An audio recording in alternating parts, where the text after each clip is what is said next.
coursework in April. I'm waiting to graduate in November in applied physics and computer science. My question is to you and directly to James. He said that he peruses through the CV for 6 to 8 seconds. Now, this one shows that maybe there are some areas that should be highlighted first. So I was asking, is there a format of the CV maybe in terms of sections? Because I don't think a standard CV, you can peruse through all of it in details in 8 seconds. So what are the sections that should appear first so that maybe they take a look at it first? Great. Career summary is number one. Sorry, not career summary. Your contact details should be at the top, your name, your address, your phone number. If you have a LinkedIn account, you can put in the URL there. If you have a GitHub account for the software engineers, add it there. And the second section is the career summary. Okay? Then after the career summary, you have the work experience. After the work experience, if you have any certifications, you add the certifications, and then your education. Referees available upon request. And I have a session after this. I offer now. I have several CVs that we'll go through them and we'll practically write our own CVs if you guys want to stay behind.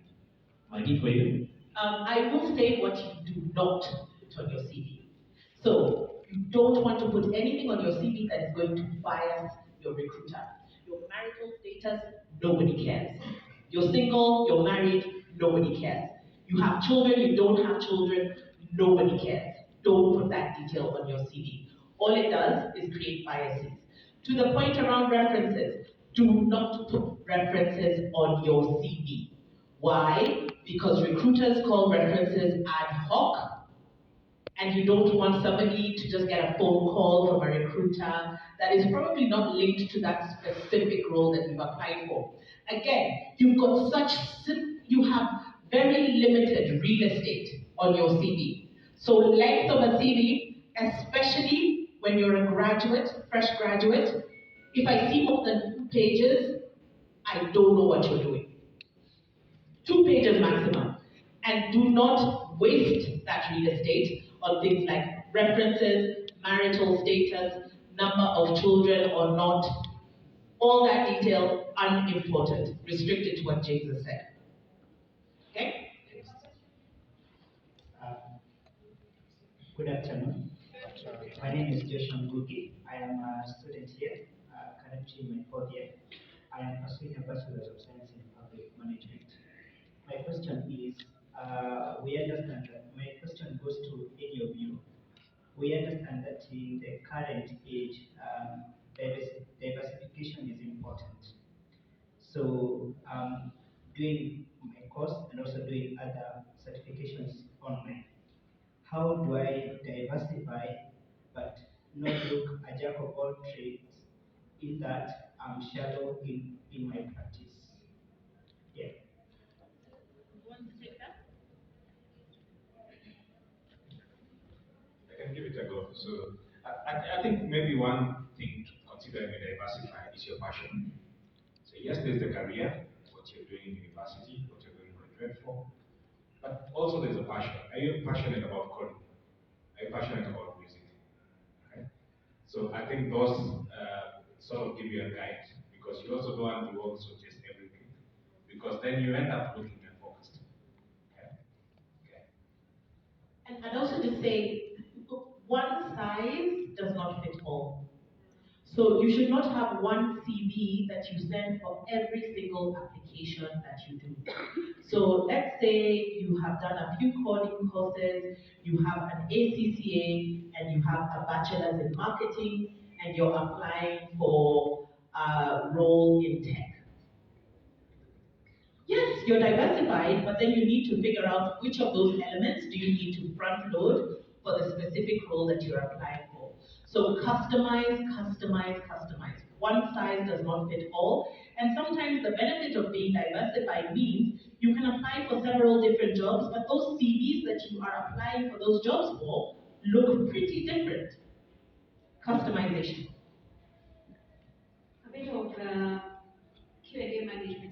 many questions we have? Let's see if I raise my hand. Okay, we have quite a number. So, what we're going to do, please, we have one question, one response. We only have, my time is 7 minutes, so keep your question short, kindly, and one question, one response. Sawa sawa? All right, perfect. Who did you give the mic to? Perfect. So you go, and then you go, and then we'll go on like that, all right? Sawa sawa. And I think once you're done, we'll first pause this side, finish this side, like that, all right? One question, one make go. So thank you very much, first of all. The forum has been very, very informative because I think everybody's going tech, and as young people at times, the problem out here is information. That's what's killing us. You grow, you do 100 things before you really know what you want to do. And on this, I believe Google has, you have your hands full. And I could remember watching you sometime when the president was either launching the American Pharmaceutical Company or during, I think, the Investors Forum. And I had a lot of questions. I was like, God, if I could meet her. And at last we had you right here. So before I go to you, I've got two questions. Two, please. Okay, I'll go straight away to you. And in the Kenyan demographic spectrum, we've got a wide array of joblessness. And with that, you have a Google mentorship program, but it has age limits. For that age limits, it has a lot of limits. And it is not, you've never really given us exactly what you're doing, and it's not coming out. Could you exactly tell us how we could do that? And on creatives, I'm a creative, I'm a musician, I'm a creative, but we don't know how to go. Most of us as students, that's where we want to eat from. What are you doing about creatives, and what can we do with the Google mentorship programs? Adding age, because I came in a little bit late to the university. So thank you for that question. Over the last many years, I think 7 years, we spent a lot of time and money investing in young people. All the way from digital skilling up. That's where we spent time training people on the most basic consumer computer skills, right? Some of it even happens in shops. There's a group here that were the other day in the Safaricom shop selling phones. But as somebody bought a new phone, they found a lot of people buy brand new phones and do not know how to use the functionality, right? So they spend a couple of days in a shop actually training people how to search, how to search the internet. Some things that are very, very basic to us. So digital skills. Another thing we do is we train developers. In Africa, we've got about 700,000 developers. Of those, Google has trained 1 in 2. That's a massive number. And what we have now done is understanding that we can't train all the developers that Africa needs. We have actually partnered with the Ministry of Education in 40 different government TVETs. We are now doing developer certificates, Google developer certificates. So training for 6 months, testing and graduating people at the TVET institution level across the country. In Nigeria, across the country. Now, what you're asking about is, I think, around YouTube. So, Just to clarify, first of all, we need to know from institutions, how can I access, for example, training? Because I'm a Ecom student, my experience is in sales and marketing. I know I need to check something in tech, for example, or I want to learn something in tech. How, off the book, can I train on the side? yes. So Google has a large number of programs that are free online, but you need the bundles. For the conversation we were having earlier, we have, in partnership with an organization called Coursera, we offer certificate level training in many, many different areas. In marketing, in project management, in developer skills, in many, many different things. The training is all there, it's all free, and it's good, it's very good and high quality. Having that in your CV will make a difference in how you show up. So we have tons of that. And then you asked your content creator. One of the things, also the president last week, one of the things we announced is we have a new, provided a grant of over 100 million shillings to train youth in all 47 counties on how to be a content creator, how to monetize, what does it take, right? So even just as you are right now, you and your gadgets, today can actually start, you can build up, you can monetize, and you can start making money. So going down, we've talked about employability and employability skills, and we spent a lot of time on that. But there's also entrepreneurial skills, right? How to be an entrepreneur as a young person, so that you're not going out looking for a job, but you're taking your skill sets that you have, like the gentleman over there. I have a poultry farmer here who's an entrepreneur also. How do you take your entrepreneurship, build it, and become a net employer of people? So there's a lot of free stuff on our website. Spend time there. Spend time going through it. Take the courses. Right now, what is the buzzword? AI, right? How many of you have any AI certifications? They're there already, they're free. Go. Right? And just do them. They're all there online. Has someone put it up? Yeah. Yeah. Yeah, online courses. It's there, it's free, it'll cost you only the cost of your data, right? And if you're in one of the government 25,000 free hotspots, does that make sense? Perfect. So I want to change And it. come, we'll have at the office. I have to change this. I have to change. So we're going to take one question from here, one from here, one from that side, and one from that side. And then we're going to ask the rest of the questions, either down or ask each individually once we've wrapped up in the interest of time. So I've given you the mic. Kindly go. Thank you. My name is Humphrey Udam. I'm a student here and also a teacher by profession. I have a question. I'm a freelance copywriter. So most of my time I spent online doing, I do pitching. So you find that you find a client and then also you get an interview, then the client asks you like, so how much are you willing to be paid? That question has made me lose a number of clients. So how do you respond?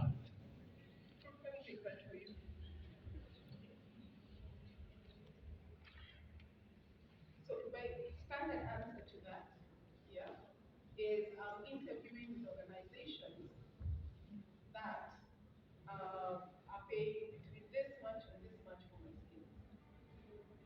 Because if you tell them at least, if you go there and say, at least I'm willing to take at least 50K, you'll be paid 50. Did you hear that? So I am interviewing with organizations who are willing to pay between this much and this much for this sort of role.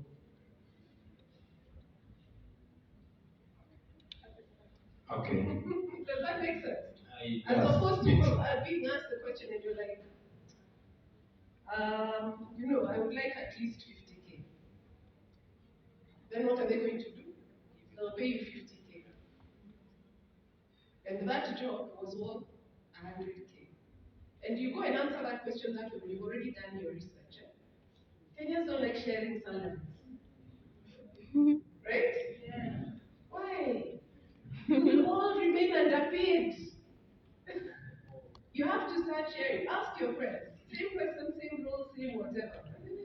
How much do you pay in your organization for this sort of thing? Even though you're not asking them how much are you paid.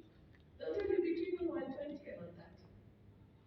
Ask somebody else, ask somebody else, ask somebody. So when you go in there and you're giving that answer that I've given you, it's from a point of knowledge.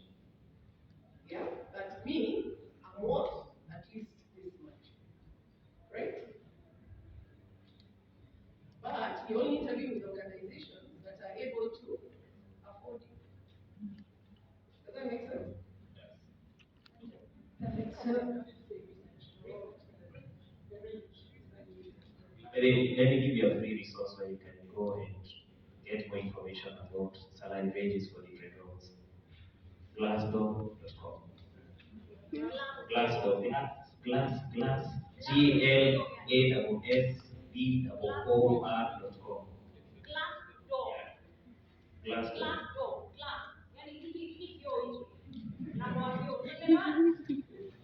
Next section. No, I need us to do a bit of balance, alright? So gender balance, ladies, we've done a gentleman over there. So one question and a short response. Okay, so hi again. I have a question and where you network with CEOs or recruiters and they tell you come over, have tea or come over to my office. So it is a situation I went through. I made an application actually this week, called the office and asked them, so when is the most appropriate time for me to come down and do a follow-up? And they told me, you can come anytime, you can come anytime down to the office and we'll talk to you. And I went. So when I went, I sat at the reception for some minutes and they told me, now I'm still there and they told me that the HR is still busy. They cannot attend to you right now. So you just have to go back. I was like, okay. But I called and you guys told me that I can come. So I went and they asked me, do you have any other questions? I asked them, so from there, what can I do? They told me, we will get back to you. And now I wondered, they haven't taken any of my credentials, any of my numbers, or not even my name. I just told them, okay, thank you, and they left. So at that situation, what should I do as an applicant? Or what did I do wrong at that point?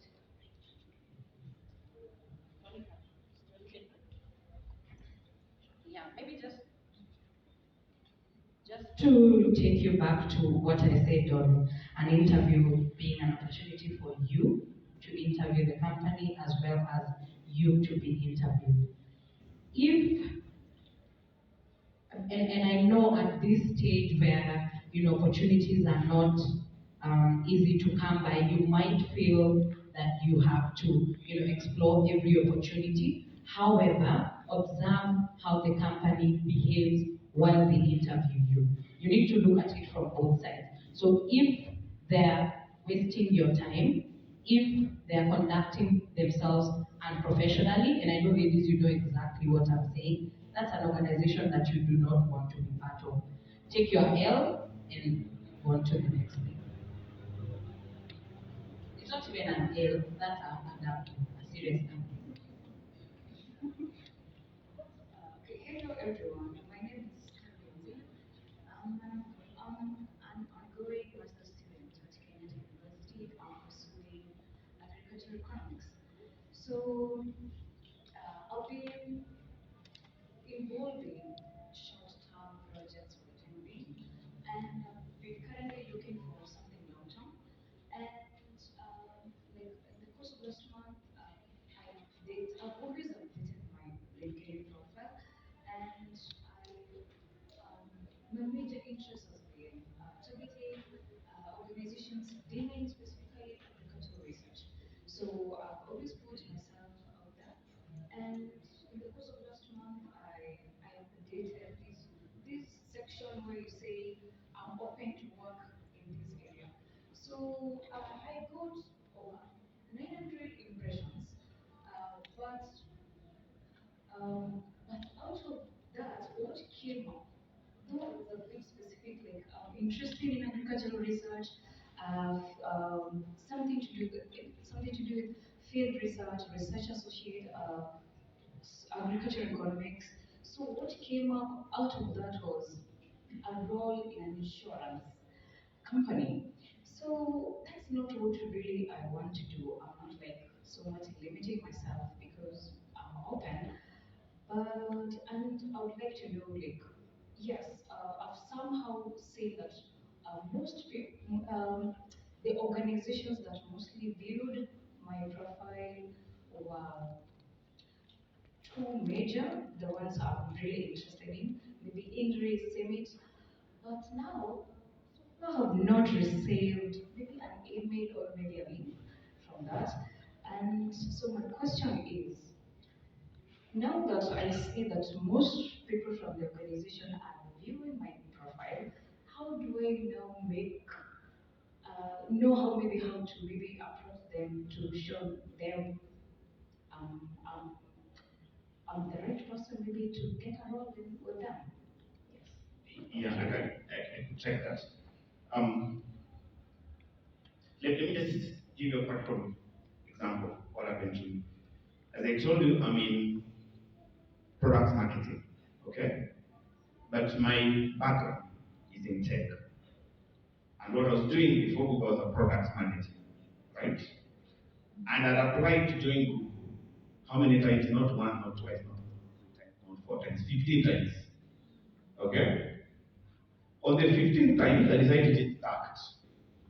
Okay? Because remember what I told you, you have your current CV, who you are, what you have. And then you have aspiration, where you want to go. Okay? You may take different routes, but you know where you're going. Okay? I joined Google as a product marketing person because when I was handling products, I used to work with marketers. Okay? And they would check the products that have come out to the market. Because product marketer, your work is essentially to make sure that whatever has been developed, users know about it, they use it. You grow users, you grow revenue. Okay? Now, how did I take that? I was not rigid that this is what I want, because it was not working. I don't know what James was looking for at that time. It was not working. Mara kumi, or so kumi na ino, kumi na tatu got it, sir. So I changed tax. I applied for a product marketing role, and I got it. Does that mean it's my end? Like now I'm a marketer. Because I'm enjoying it, it's fun. Okay? It's very fun, I'm enjoying it. However, I know where I'm heading. And everything that I'm starting right now is certification because you have to keep starting, guys. Things are changing. Agnes has talked about AI. Generative AI has come. And Google has a free course on that, so you can do it. I'm also taking it because I still want to go into the product. I won't be given a silver platter that you do now. No. You just have to make some deliberate steps. Now to your question, it's good they are doing. So it means that your LinkedIn profile is good. Okay? Let them keep you. But in the meantime, don't just wait for them. Okay? Apply for other roles. And then finally, you find yourself, one way or the other, you find your way there. Thank you. Come see me, and anyone else with a similar concern, come see me after. Good afternoon, everyone. My name is Clayton Owino. I'm an IT support specialist with a background in business information technology, currently on a scholarship with the European Business University of Luxembourg. So my question goes to Cliff. It's a matter of ethics. So is it ethical to use AI tools like BARD or ChatGPT to generate or customize a CV or profile? If yes, then what is permissible? Thank you.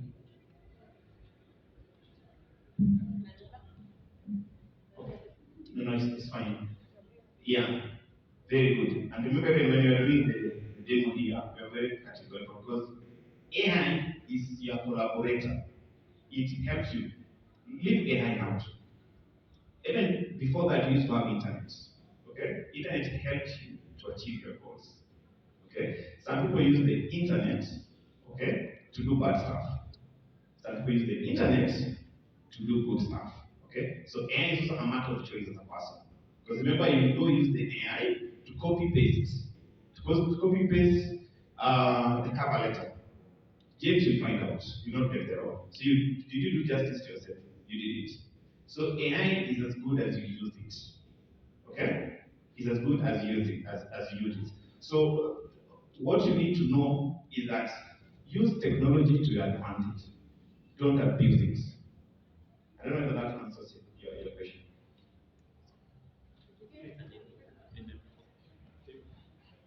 I wanted to add to what he has said. One thing you should note is there is a high chance that if you use AI to maybe generate your resume or cover letter, there is a high chance that the same thing is giving me, and we are both submitting to James. And then James is wondering what's going on. That's one. Then another thing I want you to know is AI can't know you as much as you know yourself. And what makes your application unique is the personality you put into it. One way you could use AI is you writing your own resume or cover letter yourself, and maybe submitting it for it to help you figure out maybe errors, grammatical errors, spellings, or punctuation error. That is good. But you depending on AI to help you write everything about yourself, no doubt you are feeding it information, but there's also a personality to resume and cover letter. So like Cliff said, use it to your advantage. And to your advantage meaning, okay, now I'm done writing what I know about myself. AI, can you help me check grammatical error, spelling error, or punctuation error? But I wouldn't advise, I don't think we would advise that you just go and download any resume from any AI tool and just submit like that. Trust me, they will detect. They already have all the recruiters have the backend to detect like a copy and paste kind of resume. Yeah. Perfect, thank you for that. We'll have one question, and then we'll go here, one question. Please, short questions. So, if you're long now, I'll be straighter and actually take the mic. So, thank you. Please. Good afternoon, everyone. Thank you so much for the opportunity. My name is Joseph Kimazi, as I said earlier. So, my question goes to Madam Agnes. Earlier, before you said that at Google you don't consider suits that much. And today I had a meeting with my mentor at 6 a.m. The thing that he tells me always that your clothes will always send a message and will look at how you are dressed first before you address me. So when I'm becoming for an interview at Google in future, how should I dress?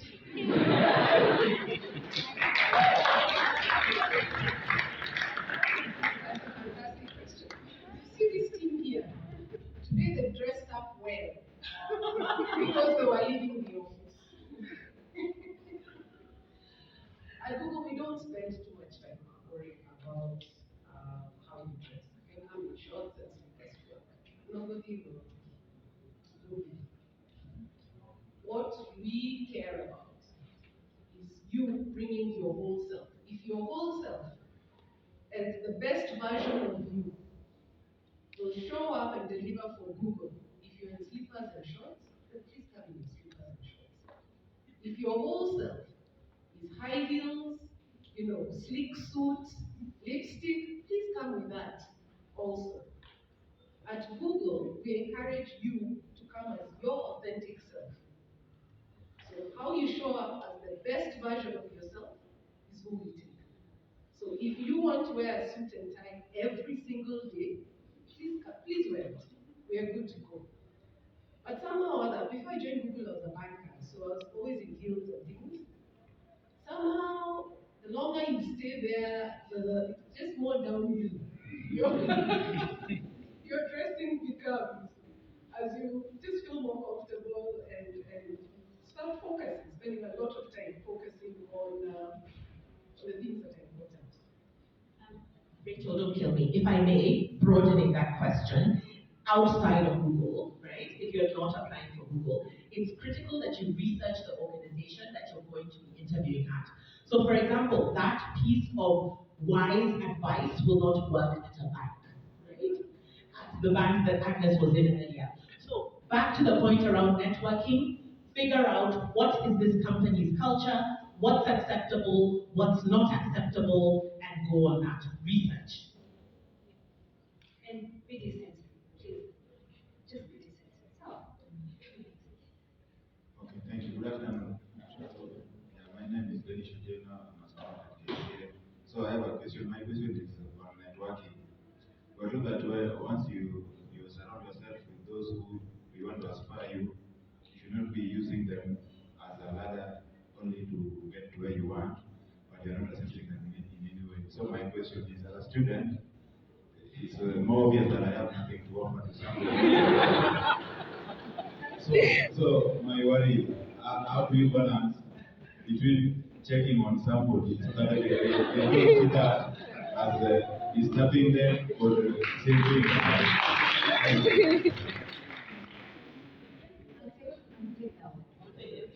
I'll take that one. I want to differ with what you say. Not differ, but differ. Right? Because there's no one who has nothing to offer. There's totally no one who has nothing to offer. Right?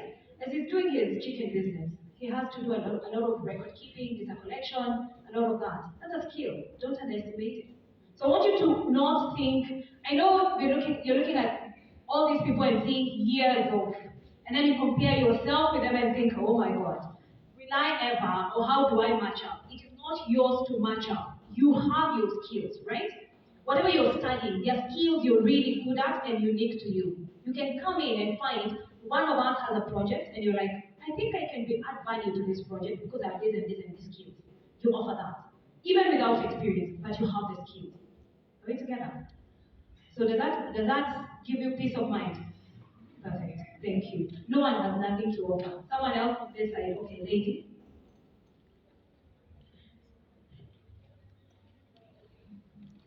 Hi. Hi everyone. My name is Bridget once again. For the techies in the room, I know you're aware of the imposter syndrome. So my question is, working at Google, you said you were having a background in tech, but now you're in product management.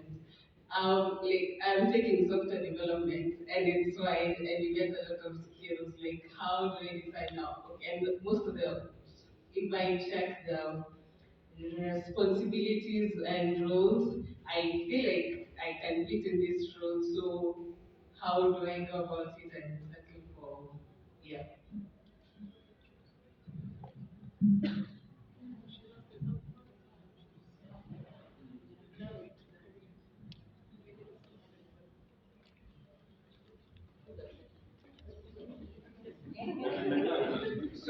So your question is, you have broad skills, so how do you narrow down to what you want to do in computing? Yes, I'll start with what are you good at? What are you not just good, excellent at? What do you enjoy the most? at the moment, networks and security. There you go. Start there. Yeah.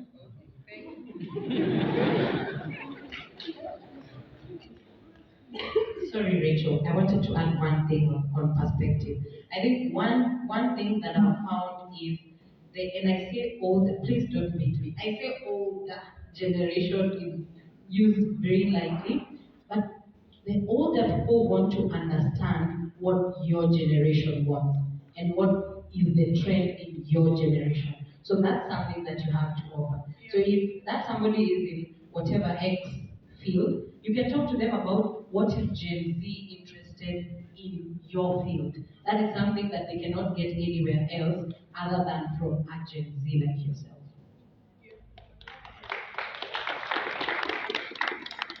So with that, ladies and gentlemen, we've come to the end of today's session. I am sorry. Any question you have, it's not the end. Pick one of us. We're not leaving immediately. Let's talk. I hope you've really enjoyed. I hope you picked, how do I say, don't note everything. Realistically, pick 2, 3 things max. Work on those. Priorities, remember? 2 things or 3 and work on those. Are we together? All right. And I don't know if there's anyone who'd like to wrap it up for us. Agnes will wrap it up for us, but kindly clap for yourself. Thank you. And clap for my team. Okay, so we'll have comments from Agnes, quick comments from the KTA team, and then we will be around to answer any additional questions for about 30 minutes. James is here, I think, for 3 hours.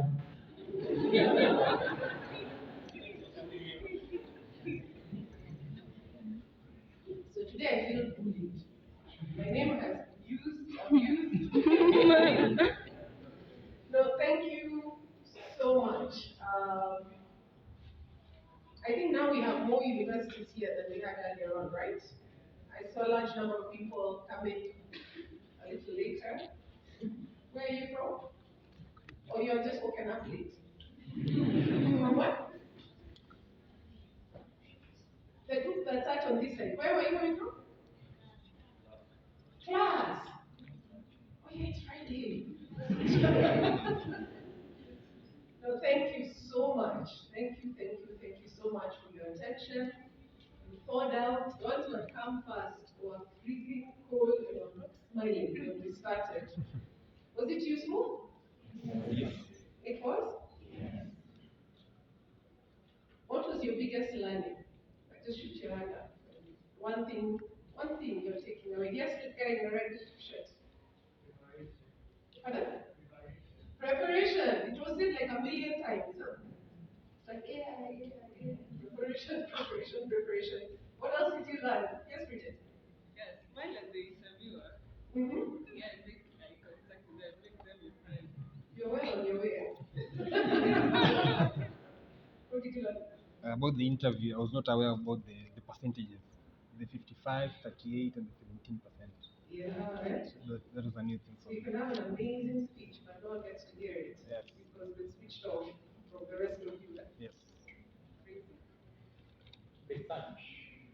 Huh? Research. Research. Yes. Research, and be prepared, right? Yes? I can't hear you. Confidence. See, I can't hear you. Confidence will take you far. There you go. That's how you show up. Yes? Yes. Authenticity, who you are, right? One last one, yes. People there outside are so good. Mm. During networking, they can easily listen to you to express yourself. They can. They actually can. And we are all human. Now, my take back is, these people kept on saying, when you go and see Agnes, when you come, go and see Agnes, when you come, go and see Agnes. It's very difficult to find the CEO of an organization. But organizations have a large number, right? The same advice that you had here applies to everybody in that organization. Everybody. So if you want to hear more about Google, or if you want to whatever, any one of my team members will be able to provide you the same information. Right? There's someone who, right at the beginning, who said, research the organization. What is Selam? Should I did? Oh, never engagement. Okay. Selam said something that really resonated. And she said, look for somebody who's doing the role you want in that organization. That is going to be the first person to know when there's an opening coming up, even before HR. Do you know that? So find the person who is in the job you want. Even if you want to be the CEO, don't do that. Where you want to start in that organization, right? Make friends with them on LinkedIn, etc. The second thing is, fine, make friends on LinkedIn. The lady who asked about agricultural economics. You need to post relevant posts on LinkedIn about your passion for it weekly. So that you're halfway down the interview because they now know you have relevant content. They'll speak to you after that. One thing I wanted to say is my team, I'm really, really proud of them. Let's give them a hand. I think they did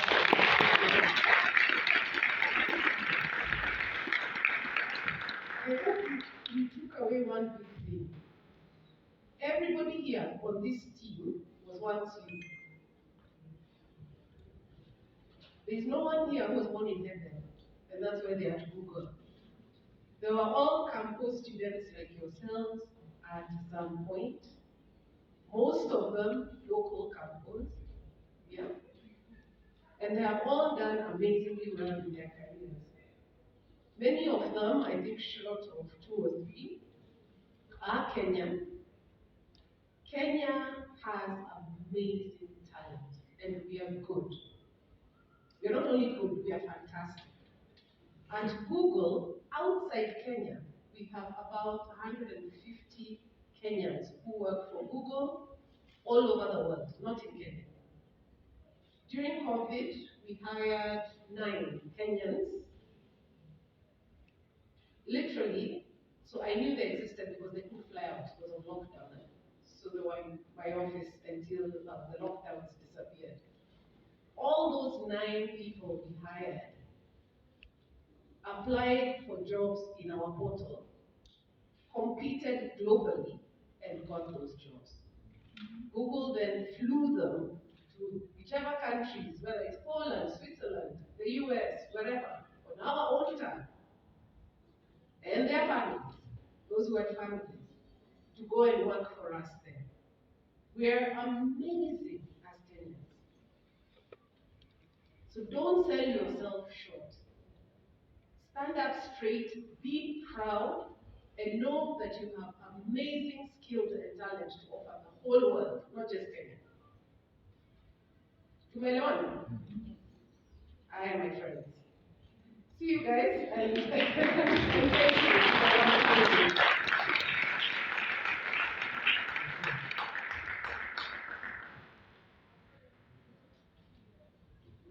Thank you, Google team and junior achievers. We are really glad that you came. Personally, I've learned a lot, and I believe the students have also learned quite a lot. I'm going to call one of our students, Stephen, to give, to appreciate the Google team.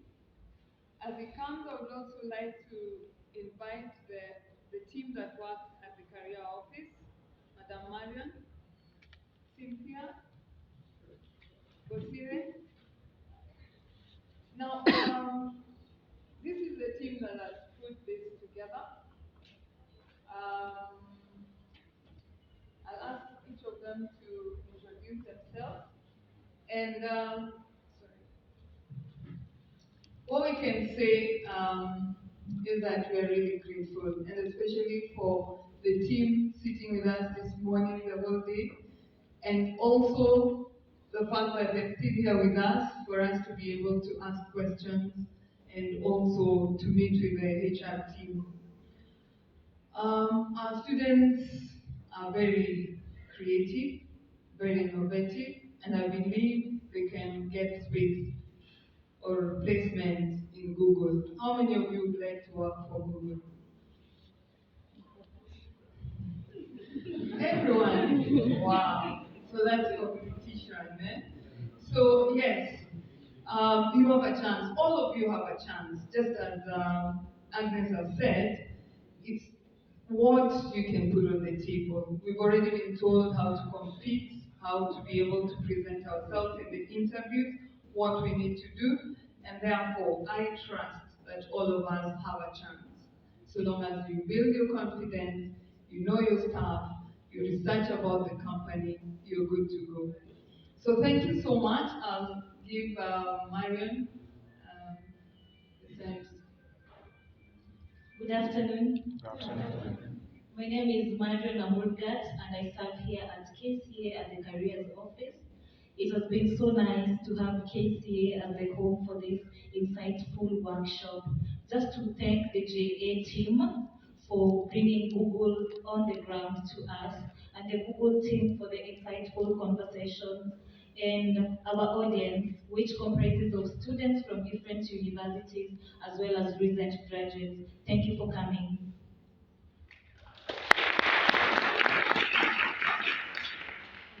Good afternoon, everyone. I'm Cynthia. I work with the Careers Office. I'm a student at KCA, and I would like to thank all of you. This is a great number, the same as we had at Chief Sugi, and it's good that after the snack, people still came back. So I'm so grateful, and you're all welcome to join us for our next event, which we'll be communicating to you.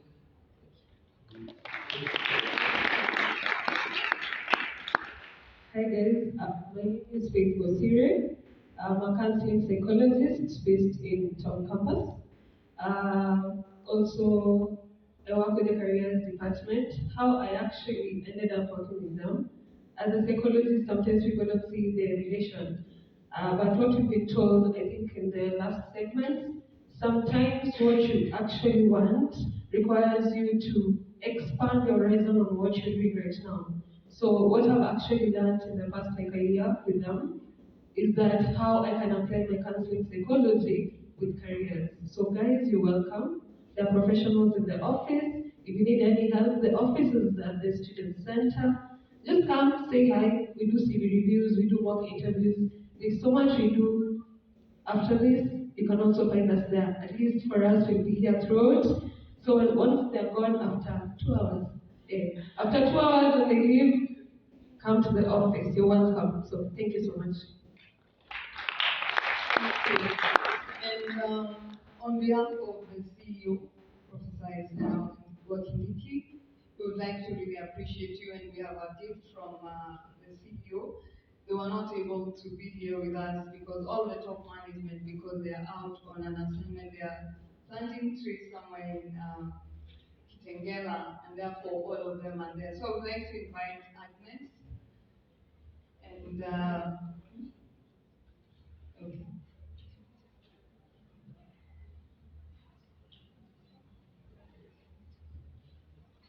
Okay, so thank you so much, Agnes. Thank you for having taken time to be with us. We really appreciate it. Thank you. So I'd like to appreciate the moderator for today, Maggie.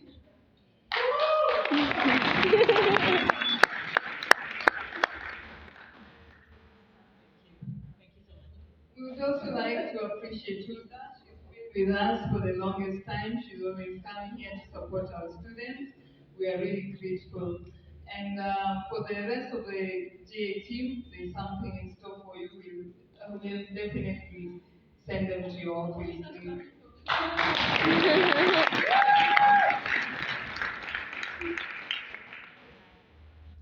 Okay, thanks. So I'll invite Stephen to give a vote of thanks, after which we'll have Christine Bosire pray for us before we go to the next section.